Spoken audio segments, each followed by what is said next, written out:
اسی ویڈیو میں ایک جگہ پہ پوری روایت پڑھیں، تو اس طرح آدھی روایتیں پڑھتے ہیں. مرزا نے خود نے کیا کرا؟ پوری روایت پڑھی. ابراہیم نخعی والا کال کھا گئے. مرزا جی کہتے ہیں کہ تفسیر قرآن لیکچر نمبر 312 سورہ حدید کی تفسیر کے دوران میں ہمارے اہل سنت میں بریلوی، دیوبندی، اہل حدیث تینوں کے علماء بزرگ 2 نمبر ہی کرتے ہوئے آدھی حدیث بیان کرتے ہیں. حدیث آدھی بیان کرنا کیا ہے؟ 2 نمبر ہی. مرزا جی نے کیا کرا؟ 1 نمبر ہی. جتنا بڑا 2 نمبر یہ آدمی ہے نا، اتنا تو پرویز بھی نہیں ہوگا شاید، جتنا بڑا یہ 2 نمبر نکل کے آیا. ٹھیک. اور میرا فیوریٹ مرزا جی کہتے ہیں آج کے کمزور مسلمان کو آپ بینیفٹ آف ڈاؤٹ دے سکتے ہیں کہ اس کو پتہ نہیں، اس کو تو جو ٹوٹا پھوٹا دین پہنچا. مرزا جی کے اندھے بہرے لنگڑے لولے مقلدین وہ ہیں، وہ کمزور ٹوٹے پھوٹے مسلمان جن کو ٹوٹا پھوٹا دین پہنچا مرزا جی سمیت. ان کو مرزا جی نے ڈاؤٹ دینا ہے اور ڈاؤٹ سے بینیفٹ مرزا جی نے اپنے لیے حاصل کر لینا ہے.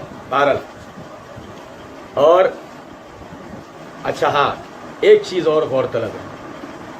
مرزا جی کہتے ہیں غلام مصطفیٰ ظہیر صاحب نے روایت آدھی لکھی، آگے راوی کا فہم بتائیں نا، سلف کا فہم. ہمارے بھائی علم کے میدان میں جذبات تو نہیں ہوں گے نا، چیزیں ڈسکس ہوں گی. اچھا روایت آدھی پڑھی، آگے راوی کا فہم بتایا نہیں. علم کے میدان میں جذبات تو نہیں چلنے چاہیے تھے نا، کیسے دبا گئے ہیں؟ ابراہیم نخعی انکار کر رہے نہیں، پہلا مسلمان ابو بکر ہے تو فوراً ہی اپنی رافضیت پہ شک پہنچی تو اس کو پی گئے. اب کہاں گئی علمی چیزیں؟ اب ہے بیان کرنے کے لیے نہیں.